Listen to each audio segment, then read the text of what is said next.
Bom dia pessoal, bom dia galera, bom dia traders iniciantes, traders iniciados, Billion Trader aqui começando mais um estudo pré-market.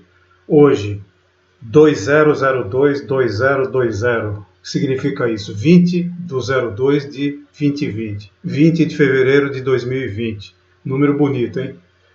8 horas e 2 minutos, hoje uma quinta-feira, né? Carnaval aí batendo na nossa porta já. E vamos que vamos, galera. Independente de carnaval ou não, é mais um dia que oportunidades com certeza aparecerão e caberá a gente, cabe a cada um dos traders aí aproveitar, desde que eles tenham um gerenciamento de risco interessante, tenham testado, inclusive, né, tem que ser testado, o nosso paraquedas reserva ele tem que ser testado antes da gente pular com o paraquedas principal lá de cima, né, quem gosta de paraquedismo, né? Então não dá para pular sem ter o mínimo de certeza que o paraquedas reserva vai abrir. Estou falando de stop, loss e estou falando de gestão de risco. Naturalmente, uma boa administração de psicológico, né, e ansiedade e comportamental é fundamental. Aliás, esse item aí ele responde por quase 80%, se não mais, do sucesso ou fracasso dos traders, como a gente sempre bate na tecla. E finalmente, setup, técnica, né, galera? Setup e estratégia, que são coisas diferentes, né? Eu sei que a maioria dos iniciantes acha que com o setup indicado por A, B ou C, o Snapper 382 ele não é diferente, apesar de ser muito mais do que um setup, né? Ele tem uma componente importantíssima de comportamental, mas o setup e a estratégia eles são necessários, porém não suficientes. Eu até falei isso ontem no final do vídeo aí do day trade de ontem, que foi um dia muito bom, maravilhoso. Eu fiquei à espreita da venda da doleta, né, e realmente chegou no alvo lá em cima, né, numa linha pontilhada. Ameaçou várias vezes romper para cima a linha pontilhada, porém era um alvo projetado, né, nos estudos pré, e não deu outra. Fiquei lá um tempinho, na hora do almoço, deu tempo de fazer a primeira RP, colocar o stop no zero, e deram uma marretada para baixo, e resultado, dobrei a meta. Aqui também foi bem técnico ontem, o mini índice, o gráfico da direita, né? Foi muito legal. E ele chegou no alvo assim com uma precisão incrível, né? Impressionante como funciona esse tipo de projeção, de estudo e de visão do mercado. Então, galera, complementando, o setup é importante, é muito importante, ele é necessário, porém não suficiente. É importante a gente ter a noção do contexto, a noção de comportamentos do mercado lá fora, de outros indicadores. Ontem eu estava acompanhando as blue chips, né? Estavam todas para cima, porém, se não me engano, era Banco do Brasil e Vale estava puxando para baixo. Por isso que o mini índice, antes de dar aquela subida, ele ficou meio amarrado. Depois que todos apontaram para cima, ou seja, os três bancos, Itaú, Itube, né, BBDC, que é Bradesco, Bebas, que é Banco do Brasil, Petri, para cima e Vale para cima, não deu outra, né? Teve unidade, o Ibov foi para cima e o mini índice ele acompanha, ele anda junto com o Ibov, né? Como essas 5 ações aí, que a gente chama de blue chips, né, são as que mais puxam e pesam na carteira teórica de composição do índice Bovespa, do Ibov, não deu outra. Então é importante a gente olhar também vários outros indicadores, além desses que eu estou falando também. Bom, vamos que vamos, galera. A gente agradece pelas visitas do nosso canal, claro. Canal, na minha opinião, bem seletivo. Deixem o seu like, interajam aqui, principalmente nesses comentários do vídeo dos estudos pré, que a gente posta todos os dias, né? É muito importante, não só para enriquecer o nosso canal, mas também para a gente poder tirar dúvida de outros colegas que às vezes ficam até meio, vamos dizer, desincentivados aí a se expor e a fazerem perguntas. Repito, aqui não tem pergunta boba, não tem pergunta tola, né? Aqui é o canal dos porquês. Se a gente não perguntar, como toda criancinha quando está aprendendo, né? A gente não vai aprender nunca, né? Então não dói perguntar, né? Por mais aparentemente tola que seja a pergunta. Vamos perguntar e vamos que vamos. Esse canal aqui, Peter, é eminentemente para iniciantes e alguns iniciados, obviamente. Bom, sermão à parte, né? Vamos falar um pouquinho aqui dos nossos mercados, né? A Petrobras finalmente publicou o balanço dela do quarto TRI, né? E juntando aí com os outros 3 trimestres, quarto TRI de 2019, juntando com os outros 4 trimestres, deu uma bombada, um recorde no lucro, né? Um lucro de 40 bilhões de reais, isso inclusive é recorde na nossa bolsa aqui, né?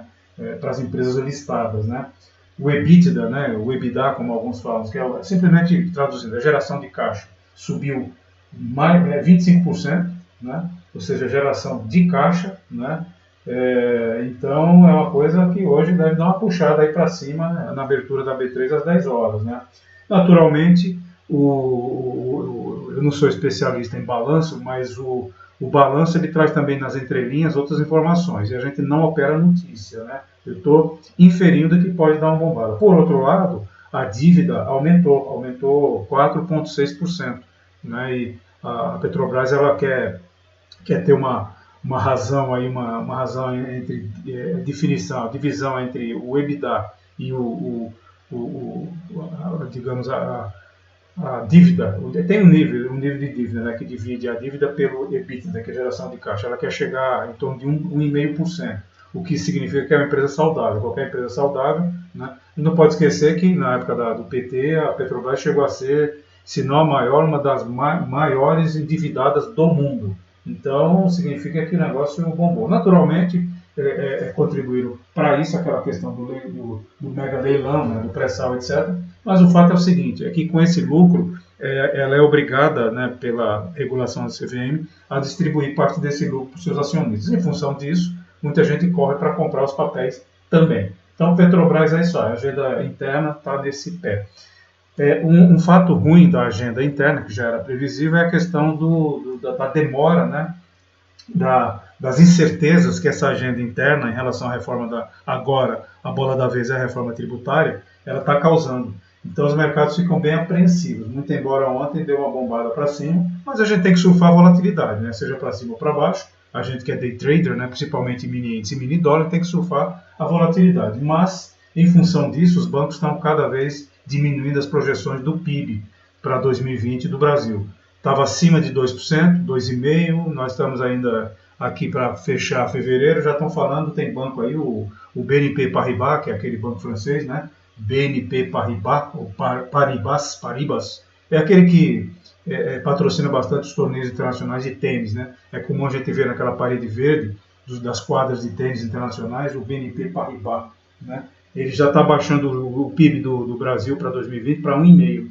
E assim vai, né? Vai cair abaixo do 1,5%, principalmente com essa agenda doméstica de incertezas em relação às reformas. Bom, lá fora, o que a gente tem? A gente tem principalmente a questão da China, né? Os bancos cada vez mais incentivando a galera a pegar financiamentos, empréstimos, baixando os juros, incentivando a indústria também, né? A voltar desse medão da epidemia aí do coronavírus, né? Então é importante a gente saber disso. E os mercados lá fora estão no vermelho, mas a China continua, em função disso aí, animada, né? E é aquilo que eu falo, dentro de 20, 30 anos a China provavelmente será a primeira economia do mundo. Terá a hegemonia política e econômica do mundo, em detrimento dos Estados Unidos, que estão aí ainda na hegemonia, né, e com a arrogância que é bem peculiar do presidente do Donald Trump, ok? Então é isso aí, galera, que a gente tem em linhas gerais, né? A economia americana está saudável. Ontem, de novo, vieram indicadores muito bons, né? Que foi justamente a questão de licenças de construções, né? E veio acima da expectativa. E isso também puxou o dólar para cima. O dólar no mundo inteiro está muito forte. Porém, repito, Biridin não compra dólar nesses níveis. Ele, assim como ontem, ele espera subir, fica à espreita, principalmente se chegar em algum alvo, para se posicionar na venda. Faz a primeira RP, põe o stop no zero e vê se cai. Se cair, beleza. Se subir, pega o stop, a gente não perde nada. Então é isso aí, galera. Vamos dar uma olhada na agenda internacional para a gente seguir aqui com o nosso estudo pré-market de hoje, quinta-feira, 20 de fevereiro de 2020. Bom, a gente não pode esquecer que contribuiu também para essa subida da doleta, né, a declaração do Campos Neto, que é o presidente do Banco Central, né, dizendo que estaria confortável com o dólar nesses níveis aí. Bom, vamos para a nossa agenda aqui, galera. Nosso mercado de índices futuros aqui abre às 9 horas, ok?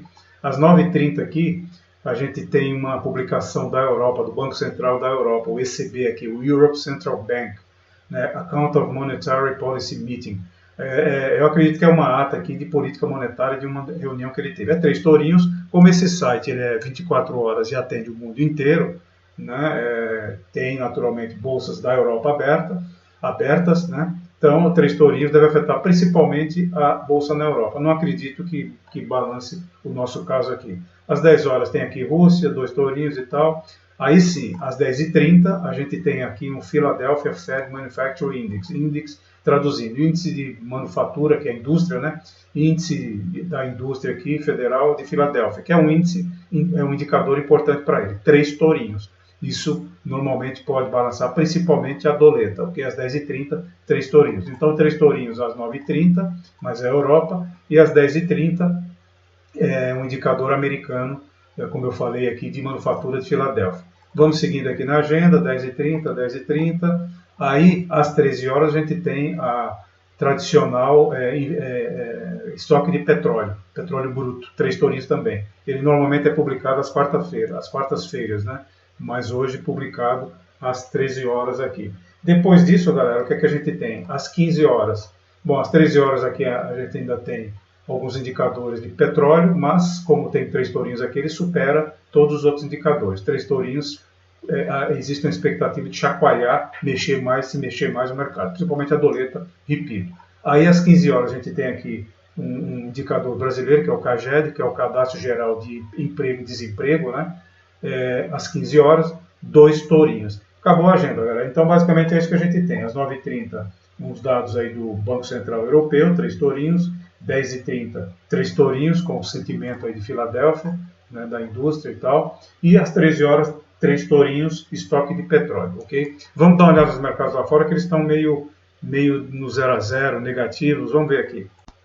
Bom, repetindo, né, para quem não sabe ainda, esse site investing.com, ele tem a parte grátis e a parte paga. Esse portfólio aqui que o Biridin coloca, ele é muito pessoal, mas é na parte grátis, ok? Basicamente eu coloco futuros americanos, Europa, Ásia, petróleo, o SP500 VIX, que é o índice do medo, está um pouquinho para cima aqui, e alguns papéis aqui brasileiros, as blue chips, como eu falei, e mercado americano à vista, né? Naturalmente, vocês podem também manter o portfólio de vocês. Mas vamos lá, vamos olhar os mercados lá fora, né?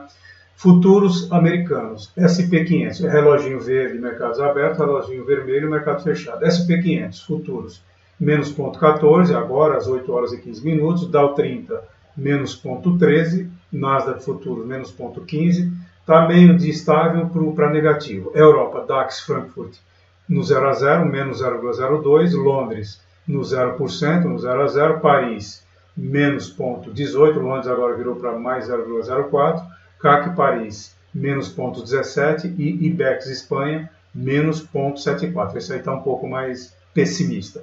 Na Ásia, Xangai fechou para cima, mais 1,8. Repito, em função inclusive de incentivos, aí, como eu falei, do banco, do banco da China, né, do Public Bank of China, o tal do PBOC, aí, né, incentivando a economia, principalmente com financiamento, com taxa de juros baixos. Japão fechado já, claro, a Ásia, né, fechou em mais 1,84, Nikkei mais 0,34, Kospi, Coreia do Sul, menos 0,67, Austrália mais 0,25 e Hang Seng Hong Kong menos 0,17. Ou seja, sem direção, a Ásia sem direção, o que não sinaliza em muita coisa. De qualquer maneira, pelo viés aqui da Europa, que está meio no 0 a 0, e futuros americanos negativo, capaz do nosso mercado aqui abrir um pouquinho para baixo aqui, talvez ou bem comportado ou num gap down, ok? Repito, a gente tem certezas aqui com a nossa agenda doméstica, né? O que mais? Petróleo está aqui de 0 a 0 para levemente positivo, o West Texas Index aqui, o WTI está em mais 0,24 agora, e o Brent negativo, em menos 0,15, virou para o 0 a 0 agora, ok? O índice do medo, o VIX, ele está em quase 3%, né, positivo, significa que tem um certo receio no ar aí. O SP500 VIX é o índice do medo ou índice de volatilidade, né? Quando ele está positivo, é atenção. Quando ele está bem negativo, aí a coisa está mais ou menos sob controle. Então, galera, eu não vejo grandes coisas aqui não em relação a essa leitura, influenciando a abertura do nosso mercado. Eu diria que ele está de bem comportado para levemente positivo, né? O minério de ferro bombou lá no porto de Dalian, na China, fechou em mais 4,22%, o que deve favorecer as ações da Vale. Dependendo dependendo da interpretação desse balanço da Petrobras, que num primeiro momento, para o leigo, olhando assim, ele veio muito bom, né? Pode ser que junto com as ações da Vale aí, que, repito, o minério de ferro fechou em mais 4,22, pode ser que essas duas ações elas puxem o Ibov e na esteira dele o mini índice para cima na abertura da B3. Por isso que eu sugiro que a gente fique de fora na hora da abertura de mercados, né, por causa do que a gente chama de voa barata. Okay? É aquela volatilidade imensa e sem tendência nenhuma, ou seja, é a hora do Papa Stop. Okay? Então, é isso aí, galera. Vamos ver os níveis de suporte e resistência no mini índice e na doleta para a gente fechar os estudos pré-market.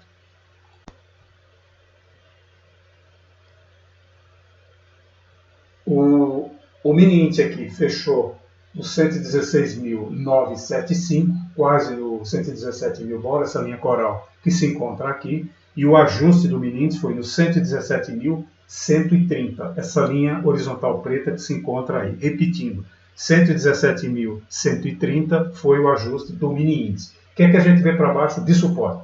116.760, 116.500 aproximadamente, 116.230, atenção essas duas médias, né, a azulzinha a aritmética e a branquinha a exponencial de 200 períodos. Estou pelo 60, que são suportes de primeira fortes, ok? Então, 116.230, abaixo dela o 116.000 bola, depois o 115.990, 115.870, 115.690, 115.320, é um suporte de diárias, na T382 de diário, abaixo dele 115.200, 115.100, 115.000 bola, naturalmente. Depois disso, galera, a gente tem um abismo aqui de 60 minutos, só lá embaixo, 114.140, e depois os 114.000 e os 113.700. Ele está falando aqui de mais de 4.000 pontos, 3.000 pontos, perdão, ok? Então, para cima, o que a gente vê de resistência? Na cara dele, o ajuste no 117.130, depois de 117.220, né? O 116.970, onde ele fechou, é praticamente o 117.000 bola, né? Então, repetindo, acima dele, 117.130, que é o ajuste, 117.220, acima dele, o 117.600 aproximadamente. Essas linhas azuis aqui escuras, né, elas dizem que a gente tem suporte ou resistência um pouco mais forte, ok? Então, acima de 117.600, a gente tem 117.770, que é uma resistência de diário, linha pontilhada laranjinha, ok? Acima disso, o 118.000 bola, o 118.400, 118.530. Depois disso, 119.000 bola e 119.100 aproximadamente. Estamos falando aí de 2.000 pontos. Para o mini índice, galera, nível de suporte e resistência são esses aí. Vamos ver a doleta para a gente fechar.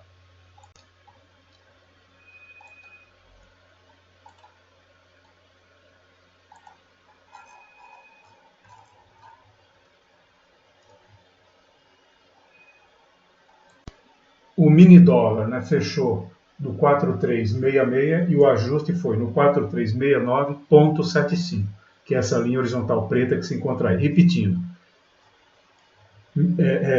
a doleta fechou no 4,366, ok, nessa região, e o ajuste foi 4,369,75. Para baixo, o que a gente vê de suporte? 4,360, 4,357, 4,353, 4,350 aproximadamente, 4,350, depois 4,345, 4,341, 4,339, 4,340, 4,332, 4,325 e o 4,320 são dois suportes de diário linha pontilhada azul clarinha. Abaixo disso, 4,317, 4,304 e o 4,300. Depois disso, o 4,292. Para baixo, suporte, alvo de quem está vendido, RP de quem está vendido, eventualmente, dependendo de indicadores, conformação de vela, bandas de Bollinger, volume de compra, a gente pode colocar compra. Para cima em resistência, né? Na cara dele o ajuste no 4369.75, depois o 4371, 4378, exatamente, essa linha amarela é mera seguidora de stop. Acima do 4378 a gente tem o 4385, depois o 4390, 4395, 4400, 4102, depois o 4409, 4910, né? Depois disso o 4222. Eu já não estou duvidando de mais nada. Porém, repito, o Biridim ele não compra doleta nesses níveis. Tá? Um belo convite para venda, ok? Então, é isso aí, galera. Níveis de suporte e resistência do mini índice, gráfico da direita e mini dólar do lado esquerdo estão colocados aí. Bons trades a todos, bom dia de novo a todo mundo aqui que nos acompanha, o nosso petit comitê também. O preço tem de chegar na gente, Espírito Sniper é preciso, vamos tradear a menor quantidade de vezes possíveis, ok? Muito mais observar a floresta do que operar. É isso aí, tenhamos todos uma ótima quinta-feira antes de carnaval. Abraço em todos, vamos que vamos.